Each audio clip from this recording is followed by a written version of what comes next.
मागाशी दिलीपने सांगितलं 2.5 वर्ष आम्ही सरकारमध्ये होतो, नंतर सरकार पडलं, कसं पडलं काय पडलं तुम्ही बघितलं। नंतर आम्ही म्हणालो की आम्ही काय किती दिवस लोकांना सांगायचं, आता आमची सत्ता नाही, त्याच्याकरता आम्ही सत्तेत सहभागी झालो, विकासाच्या करता झालो, काम करण्याच्या करता झालो।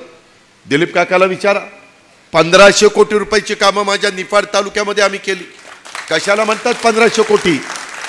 आज मी जर उपमुख्यमंत्री नसतो, अर्थमंत्री नसतो तर दिलीप काकाला पैसे देऊ शकलो असतो, सरोज आहिरला पैसे देऊ शकलो असतो, नरहरी झिरवाळ असेल, नितीन पवार असेल, तिकडं आमचे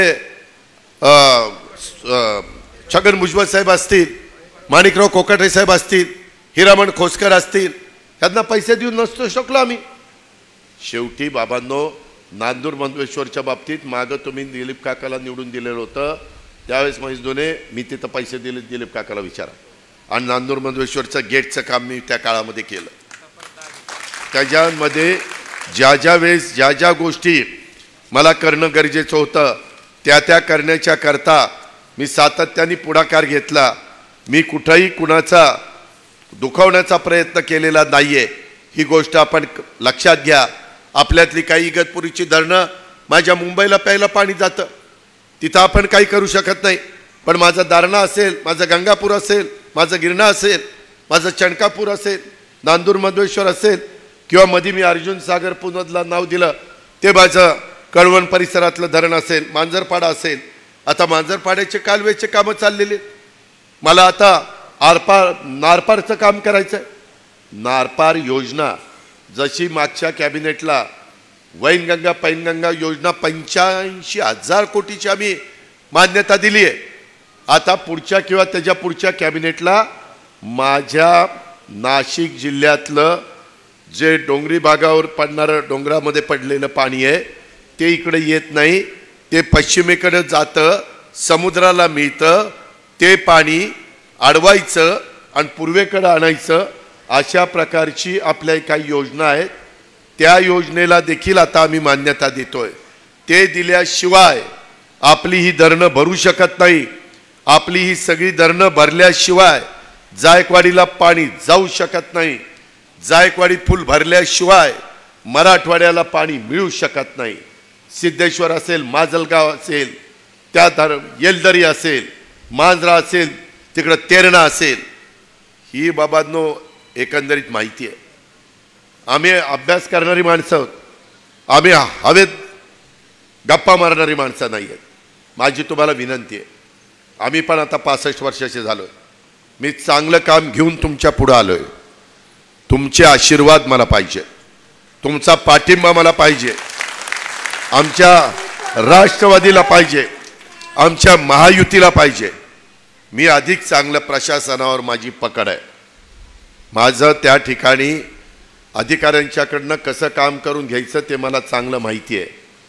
म्हणजे कसंही त्यांच्याशी बोलून चालत नाही, त्यांनाही रिस्पेक्ट द्यावा लागतो, पण काम पण त्यांच्याकडनं करून घ्यावं लागतं। आज माझा मुंबई नाशिक रस्त्याच्या बद्दल सातत्याने माझे आमदार माझ्याकडं तक्रारी करायचे, तुम्ही पहा आता त्याच्यात सुधारणा करायचं काम चाललेलं आहे।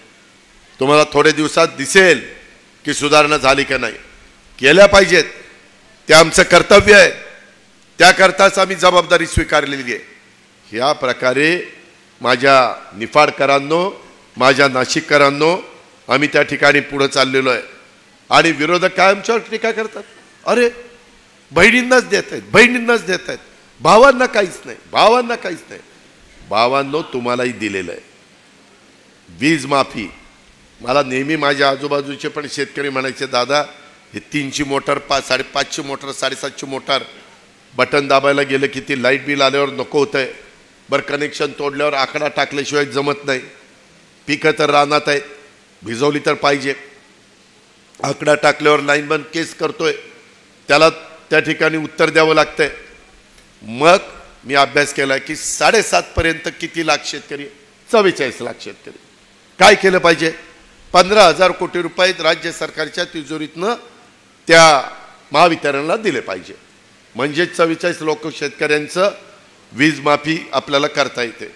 आता पुढचं बिल 7.5 पर्यंत भरायचं नाही, आणि मागचं बिल द्यायचं नाही. भावांच्या करता आहे की नाही.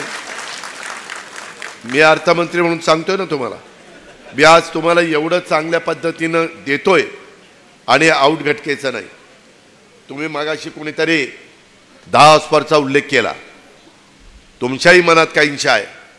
काल मी सह्याद्री फार्मवर गेलेलो होतो, तिथं पण विलासराव शिंदेंनी सांगितलं की दादा आमचे ठिबकवर योजना आहे, ठिबकला प्रेशर लागतं, ठिबकला ड्रीपला तर मोठी हॉर्सपावरची मोटर लागते.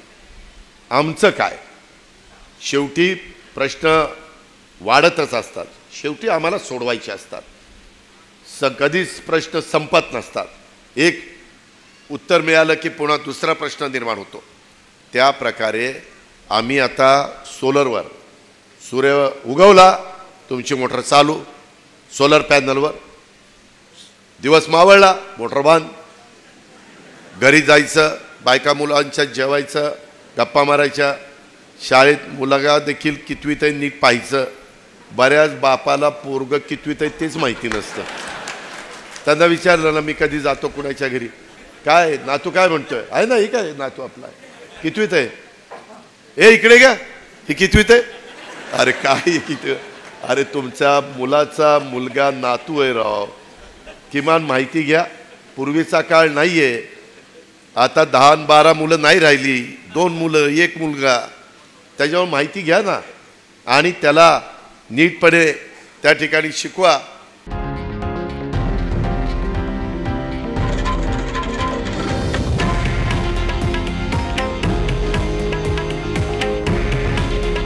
हे आहे देशातील नंबर 1 न्यूज नेटवर्क आणि आपण पाहत आहात TV9 मराठी. काळजी तुमची, हित महाराष्ट्राचं.